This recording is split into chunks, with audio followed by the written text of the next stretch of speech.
Welcome into the 11 Warriors Web Report. Beau Bishop, Dan is here, James is here as well. James, let's start with you. The win over Army, there were some moments in the first half where Buckeye fans in full panic mode, but things get righted and it ends up going into the books 38-7. Were some of your concerns from the Oklahoma game felt better with what you saw against Army? Yeah, I thought the offensive play calling was great. I thought the run-pass option plays, like we talked about earlier, those plays really fit into JT Barrett's skill set. And I think the fact that the offensive play calling was able to recognize that, get this offense into a groove, that was encouraging for me because it shows that they're willing to adapt and they're not just going to keep running the same stuff that got them into trouble against Oklahoma. So I was encouraged by that on the offensive end. Dan, JT Barrett set the all-time record for touchdowns accounted for in the Big Ten in the game. If you're on social media as the game's going on, people still think he ought to be thrown out with the bathwater. This is a guy, though, who did miss some throws, some easy throws, didn't hit guys in stride. Yet he's 25 of 33, 270, accounted for 3 touchdowns. The standard's very high here for him. To me, though, what Army was about, and to piggyback off what James was saying, what Army was about was getting his confidence back and get him back comfortable playing quarterback. What happened against Oklahoma, forget about some of the throws and everything, even him acknowledging he wasn't confident what he was seeing. I think what happened in Army was, let's get him back in his groove. Yeah, I mean, we haven't seen the same confident JT Barrett in a couple years that we saw when he was a redshirt freshman. And I think he's still working his way back to that. I mean, like you mentioned, there were a few inaccurate throws, a few times he made throws down the field that just weren't sharp. But he was still 25 of 33, still got the job done, set a Big Ten record, as you mentioned.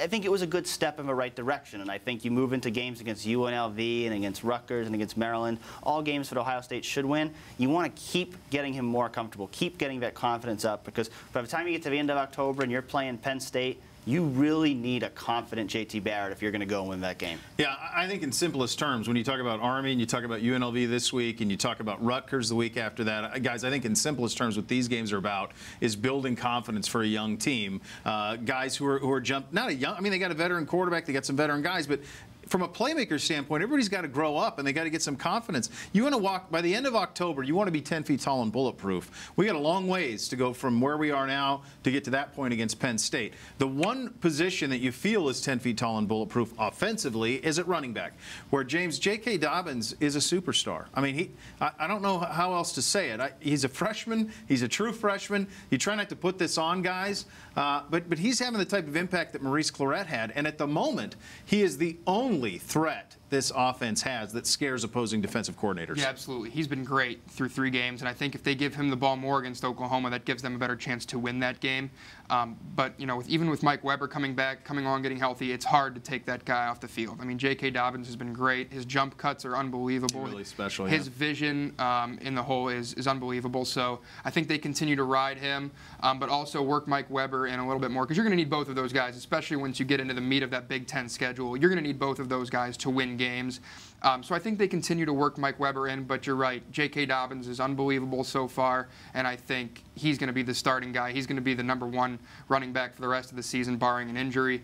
But I do think Mike Weber will need to come along a little bit so that this offense can be a little more productive in the run game as the Big Ten schedule hits. Dan, this is a tricky spot for Urban because all Mike Weber is an 1,100-yard back, 6 yards a carry, 9 touchdowns a year ago, and he's relegated to a supporting role. This is a guy whose career at Ohio State hasn't been silky smooth. I mean, you know, all of the decisions at signing day, the regret perhaps that he had early on, and, you know, then comes in as a great redshirt freshman season, yet isn't good enough for fans because they're comparing him to Ezekiel Elliott. So, I mean, but yet he's still at 1,100 yards his first time out. How do you manage that if you're Urban? This is going to be dicey. It's tough because, like you mentioned, I mean, JK's the guy who's going to scare opposing defenses. He's the guy, he's got that Ezekiel Elliott level ability. I mean, you watch J.K. Dobbins, you say this is a guy who could be an NFL first-round pick. He's got that level of talent. I don't think Mike Weber has that level of talent, but he had the 3rd most productive freshman season in Ohio State history last year. So this guy's not chopped liver. I mean, you got to find a role for him in his offense. Urban said he's one of the most hardest working guys on the team, so committed. He's going to be rewarded. And I think the big thing is just keeping J.K. fresh. We've seen what J.K.'s done through 3 games, but if you run him a lot over the course of a year, he might start to fade toward the end of the year. So I think, especially in some of these games coming up like UNLV and Rutgers and Maryland, if they are able to get an early lead and if JK's healthy, Mike's healthy, then you get Mike Weber in there, maybe get him some more carries, kind of share the load and not wear out JK early in the season. I think in simplest terms, if this Ohio State team is to reach its goals of winning a national championship, playing in the college football playoff, then it's on the back of those two players. I mean, that's who they are offensively. Because at this point, we don't see anything in the passing game that's going to scare the likes of Alabama or Clemson, certainly not Oklahoma. So those two backs have got to be the way that they do it. Before we get to the quarterback discussion, we'll save that for the end because I know that's what everybody wants to talk about. We'll get to the backups in a second. Let's flip to the defensive side of the ball. You saw a kid named Tuff Borland, who was a kid who is, it's a running game, it's see-ball, tackle ball, Dan.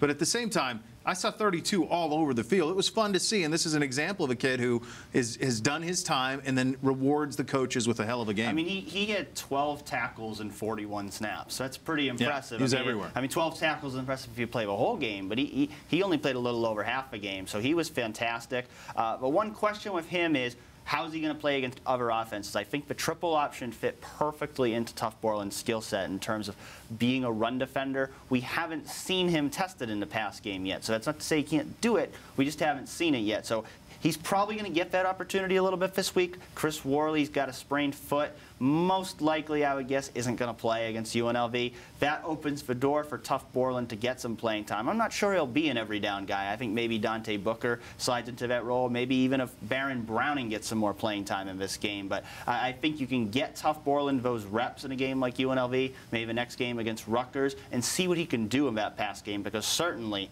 he looks like he's got a ton of potential in the run game. James, Dan mentioned Baron Browning. Is this UNLV game, and we talked about this on the television show, is this where some of these freshman guys, we start to see who's going to play and who's not? Who's going to redshirt, who's going to play? Absolutely. Can you contribute, right? If you're a young guy, can you contribute this year? Yeah, absolutely. I think we'll see a lot of that, but I think the first thing for this defense is stopping the pass game. Obviously, they were really tested those first two games, Indiana, Oklahoma, not tested against the triple option offense.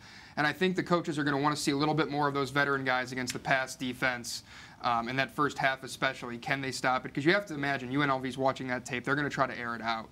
And if they want to see if those veteran guys, the Kendall Sheffields, the Damon Arnett's, can those guys stop the pass? If they can, if they have a good first half, if they have a good showing, then I think you see the Jeffrey Okudas, the Shaun Wades, these kinds of guys get in the game defensively and see what they can do. And like you said, we'll see who red shirts, who doesn't in this game. Yeah, no, there's no concern with Ohio State losing the game, but I think everyone will stay engaged into the third and fourth quarter because you want to know which quarterback's going to replace JT Barrett when the backups go in. How do you see that being handled?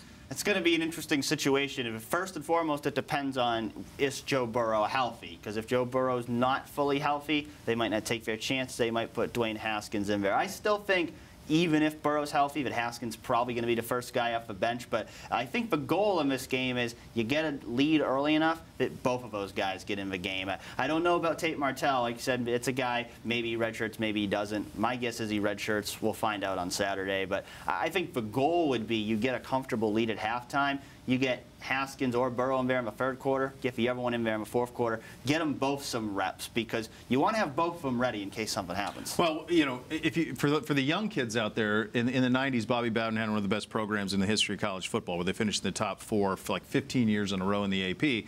And what he did is he always had a redshirt junior quarterback ready. And the reason, when one guy left, there was a redshirt junior, redshirt sophomore ready to go. And the reason he was able to do that is he got those guys into the blowout games as freshmen and as sophomores, so they had a ton of reps under there. And that's what I think has to happen over the next month with both Joe and Dwayne. I mean, I'm with you. Martell's going to redshirt. So the other two guys have got to get reps, and you should have a feel by the time you're done in December who the future of the quarterback position is at Ohio State. If one of those guys, it's one of those guys, you should know in December which one of those guys is going to be the guy. Absolutely. It is UNLV. It's hard to oversell it, so we won't. We'll be back next week.